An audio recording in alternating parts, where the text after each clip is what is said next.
إنا نحن نزلنا الذكر وإنا له لحافظون.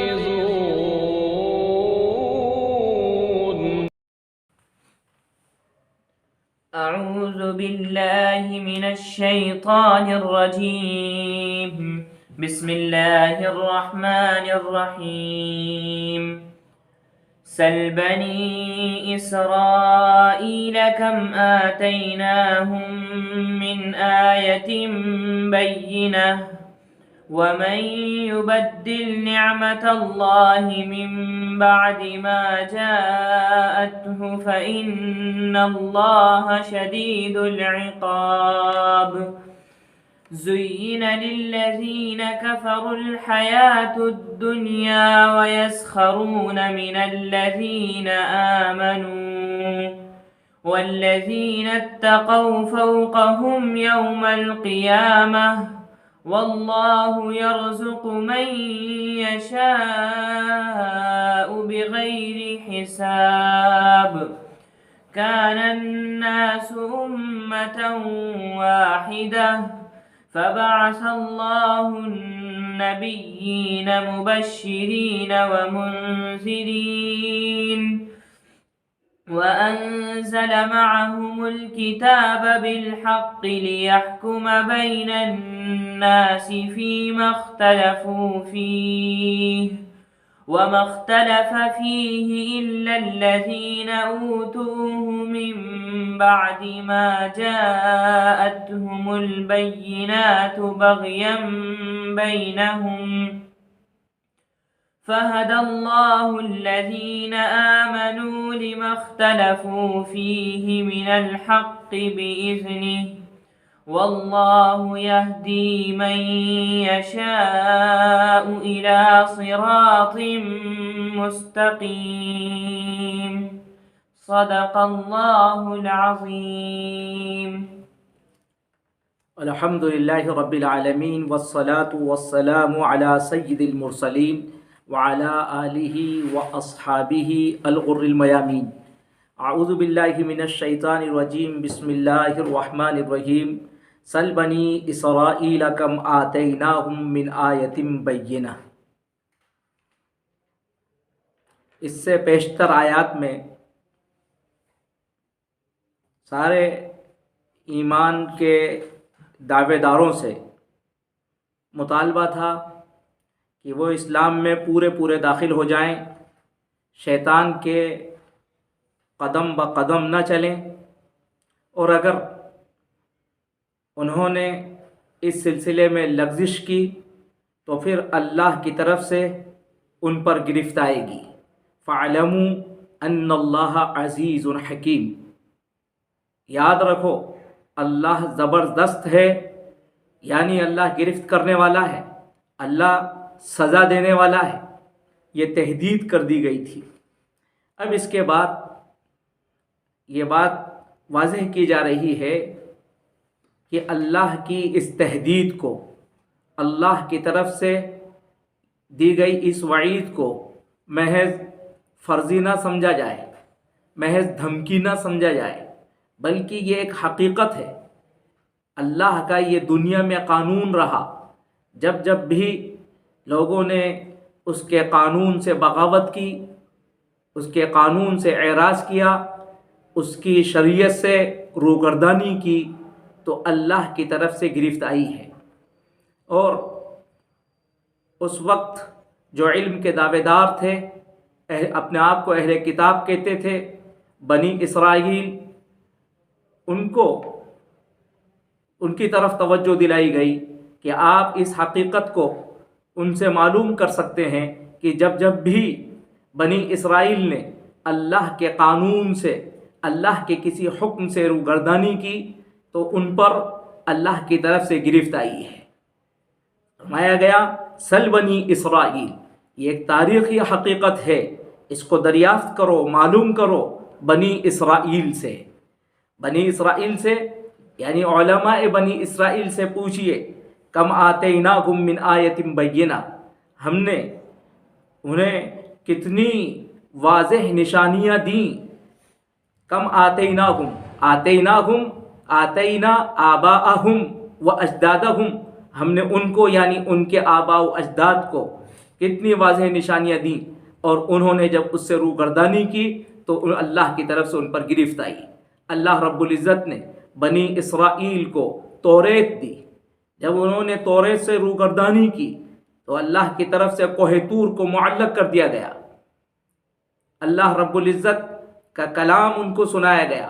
انہوں نے جب اس میں شبہ ظاہر کیا، اللہ کی طرف سے ایک کڑکا آیا جس نے ان کو اپنی گرفت میں لے لیا.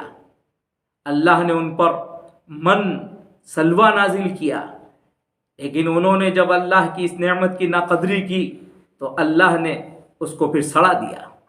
اللہ نے ان کو انبیاء علیہم السلام عطا فرمائے، لیکن جب انہوں نے انبیاء کی ناقدری کی، ان کو قتل کیا، تو اللہ نے ان کو ہدایت سے اور دنیا میں سلطنت سے محروم کر دیا. اسی اللہ کے اس قانون کو آگے بتلایا گیا، وَمَن يُبَدِّلْ نِعْمَةَ اللَّهِ مِن بَعْدِ مَا جَاءَتْهُ فَإِنَّ اللَّهَ شَدِيدُ الْعِقَابِ. یاد رکھو اللہ کا یہ کلیدی قانون ہے اس دنیا کے اندر، جو اللہ کی نعمت کو بدل دیتا ہے. من بعد ما جاءته، جبکہ وہ اس کے پاس آ چکی ہے. فإن اللہ شدید العقاب، تو بے شک اللہ سخت سزا دینے والا ہے. ومن یبدل نعمت اللہ کا مطلب جو اللہ کی نعمت کو تبدیل کر دیتا ہے. تبدیل کر دینا، ایک چیز کو دے کر دوسری چیز لے لینا. جو چیز اللہ نے ہدایت کے لیے دی ہے اس سے ہدایت نہ لے کر گمراہی اس سے لینا، بس یہی تبدیلی ہے. اور اس کی اصل روح کو فنا کر دینا، یہی تبدیلی ہے. انہوں نے اسی طرح کی تبدیلی اللہ کی نعمتوں کے ساتھ کی. وَمَن يُبَدِّلْ نِعْمَةَ اللَّهِ، اور نعمت اللہ سے مراد خاص طور سے اللہ کا دین. من بعد ما جاءته، جبکہ اللہ کا دین ان کے پاس آ چکا ہو. اور اس کے بعد من بعد ما جاءته کا مطلب یعنی اس دین کو سمجھ چکے ہوں، اور سمجھنے کے بعد پھر اگر وہ اس کو ٹھکرا دیتے ہیں، اس سے رہنمائی نہیں لیتے ہیں، فإن اللہ شدید العقاب، تو بے شک اللہ سخت سزا دینے والا ہے. زُيِّنَ لِلَّذِينَ كَفَرُوا الْحَيَاةُ الدُّنْيَا وَيَسْخَرُونَ مِنَ الَّذِينَ آمَنُوا. اب یہاں اس کی علت اور وجہ بیان کر دی گئی. جب اللہ نے اپنی نعمت عطا فرمائی تو اس نعمت کی انہوں نے ناقدری کیوں کی، اس کی وجہ کیا رہی، اس کی وجہ بیان کر دی گئی. اس کی وجہ یہ ہے کہ وہ لوگ جنہوں نے کفر کیا ہے ان کے لیے دنیاوی زندگی کو خوشنما بنا دیا گیا ہے. یعنی دنیاوی زندگی کے فریب میں وہ مبتلا ہو گئے، دنیا کی زندگی کی طرف وہ کھنچتے چلے گئے. بس اسی چیز نے ان کو اللہ کے دین سے دور کر دیا. وَيَسْخَرُونَ مِنَ الَّذِينَ آمَنُوا، اور جب دنیا کے دام فریب میں مبتلا ہو گئے اور انہوں نے پیچھے مڑ کر جب دیکھا کہ ہمارے ساتھ چلنے والے یعنی وہ اہل ایمان وہ دنیا کی دوڑ میں پیچھے ہیں اور ہم سے کمتر ہیں، تو وہ ان کا مذاق اڑانے لگے، ان کا تمسخر کرنے لگے. اسی کو قرآن مجید نے ذکر کیا ہے، وَيَسْخَرُونَ مِنَ الَّذِينَ آمَنُوا، اور وہ تمسخر کرتے ہیں ایمان والوں کا. وَيَسْخَرُونَ کا عطف زُيِّنَ پر ہے. زُيِّنَ فعل ماضی ہے، وَيَسْخَرُونَ فعل مضارع ہے، جس میں ان کے تمسخر کے استمرار کو بتلایا گیا ہے کہ وہ مستقل ایمان والوں کا مذاق، ان کی کھلی اڑاتے رہے. اور اللہ نے پھر اعلان کیا وَالَّذِينَ اتَّقَوْا فَوْقَهُمْ يَوْمَ الْقِيَامَةِ، وہ لوگ جو تقوی اختیار کرنے والے ہیں، فوقہم وہ بالا تر ہوں گے ان سے، یوم القیامہ قیامت میں. یہ دنیا میں بظاہر ایمان والے وہ کمزور نظر آتے ہیں، دنیا کی دوڑ میں وہ پیچھے نظر آتے ہیں، لیکن اس کا مطلب یہ نہیں ہے کہ یہی انجام ان کا آخرت میں بھی ہوگا، بلکہ قیامت میں آخرت میں وہ لوگ جو تقوی اختیار کرنے والے ہیں، جو ایمان والے ہیں، وہ بالا تر ہوں گے، وہ اعلیٰ علیین میں ہوں گے، اور ان کا جو مقام ہوگا وہ سب سے نچلا تر مقام ہوگا. والذین اتقوا، قرآن مجید نے یہاں اتقوا سے ذکر کیا ہے، یعنی جو لوگ معصیتوں سے بچنے والے ہیں، جو اللہ کی نافرمانی سے بچنے والے ہیں اور وہ جو دنیا کی لعنتوں سے بچنے والے ہیں، والذین اتقوا، دنیا کی طرف کھینچے چلے جانے والے نہیں ہیں، دنیا کی محبت سے اپنے دامن کو جو بچانے والے ہیں، فوقہم یوم القیامہ، وہ ان سے بالا تر یعنی کافروں سے بالا تر ہوں گے قیامت میں۔ واللہ یرزق من یشاء بغیر حساب، اور دنیا میں جو رزق کا مسئلہ ہے اللہ نے اس کو بھی واضح کر دیا کہ لوگ دنیا میں رزق کی فراوانی یا رزق کی قلت سے کسی کو نہ ناپیں۔ رزق کا مسئلہ تو ایسا ہے، اللہ رزق عطا فرماتا ہے جس کو چاہتا ہے بغیر حساب کے۔ بغیر حساب کا مطلب کثرت سے اللہ اس کو عطا کرتا ہے۔ تو یہ ظاہر ہے یہ دنیا میں اللہ جس کو چاہتا ہے، اس لیے کہ دنیا کا نظام اللہ نے تکوینی بنایا ہے۔ اس کا تعلق رزق کا تعلق حق و صداقت سے نہیں ہے، بلکہ یہ تکوینی امور سے ہے، دنیا کے نظام سے ہے۔ اور یہ یاد رکھنے کی بات ہے کہ رزق کا مسئلہ یہ اللہ نے قسمت سے اس کو متعلق کیا ہے، مقبولیت سے نہیں۔ یہ مقبولیت کا معیار نہیں ہے۔ بس جس کے سامنے یہ حقیقت واضح ہے اس کو دنیا کی کثرت کسی فریب میں مبتلا نہیں کرتی، یا دنیا کی قلت اس کو مغموم اور حزن و ملال میں مبتلا نہیں کرتی۔ کان الناس امۃ واحدہ فبعث اللہ النبیین مبشرین ومنذرین۔ اب آگے اس حقیقت سے اور پردہ اٹھایا گیا کہ دنیا میں ہمیشہ ایسا ہوا ہے کہ لوگ دنیا کے دام فریب میں مبتلا ہو کر، دنیا کی محبت میں گرفتار ہو کر حق سے دور ہوتے چلے گئے، اور پوری انسانوں کی اس تاریخ کو اختصار کے ساتھ اللہ نے ان آیات میں ہمارے سامنے پیش کر دیا ہے۔ یہ کان الناس امۃ واحدہ، لوگ ایک ہی امت تھے، یعنی ایک ہی دین پر تھے۔ اللہ نے سب کو ایک دین پر پیدا کیا تھا۔ حضرت آدم علیہ السلام اللہ کی طرف سے جو دین لے کر آئے تھے، لوگ اسی دین پر تھے۔ لیکن مرور زمانے کے ساتھ جیسے لوگوں کا مزاج بدلا، ان کے اغراض متعدد ہوئے، بس یہ اغراض کا اختلاف، اور پھر یہ اغراض کا اختلاف آگے بڑھ کر اعمال اور عقائد کا اختلاف ہوتا چلا گیا۔ جب یہ سب اختلافات ہوئے تو اللہ نے انبیاء علیہم السلام کو بھیجا۔ کان الناس امۃ واحدۃ، اسی کے درمیان میں فبعث اللہ اور واحدۃ کے درمیان میں فاختلفوا، اور ایک قرأت کے اندر یہ فاختلفوا بھی موجود ہے کہ لوگوں میں اختلاف ہوا تو اللہ نے انبیاء علیہم السلام کو مبعوث فرمایا۔ وہ اللہ کے نبی آئے اور ان کا کام، ان کا مشن یہ رہا مبشرین و منذرین، وہ خوشخبری سناتے اور وہ ڈراتے تھے۔ جو حق کے اوپر قائم تھے، حق کو اختیار کرتے، ان کو بشارتیں سناتے، اور جو حق سے گریز کرتے، روگردانی کرتے، منہ پھیرتے، ان لوگوں کو وہ ڈراتے تھے۔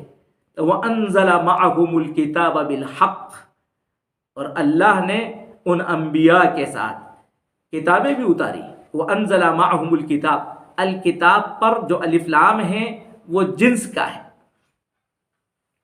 اور وہ کتابیں جو حق لیے ہوئے تھیں، اللہ نے ان کتابوں کو انبیاء علیہم السلام کے ساتھ بھیجا، لِيَحْكُمَ بَيْنَ النَّاسِ، تاکہ اللہ لوگوں کے درمیان میں فیصلہ فرمائے۔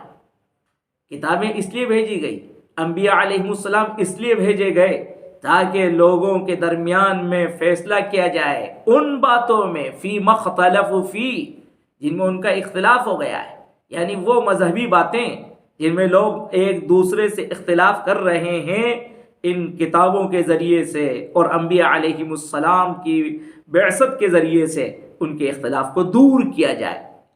لیکن ہوتا یہ ہے کہ جو کتابیں فیصلے کے لیے بھیجی گئی تھیں، لوگوں نے انہی کتابوں کے اندر اختلاف شروع کر دیا۔ اسی کو قرآن مجید نے ذکر کیا، وَمَا اخْتَلَفَ فِيهِ، فیہی کی ضمیر کا مرجع کتاب کی طرف، اور اس میں یعنی کتابوں میں اختلاف نہیں کیا، إِلَّا الَّذِينَ أُوتُوهُ، مگر ان لوگوں نے جن کو وہ دی گئیں، یعنی جن کو سب سے پہلے وہ کتابیں دی گئیں انہی لوگوں نے اس میں اختلاف کیا. من بعد ما جاءتهم البینات، اور جبکہ واضح دلائل آ گئے ان کے پاس.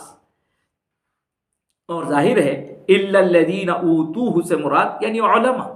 ان کتابوں میں سب سے پہلا اختلاف جن لوگوں نے کیا وہ علماء نے کیا. عوام تو ان کے تابع رہے، اور پھر علماء کا اختلاف عوام کے اندر منتقل ہو گیا.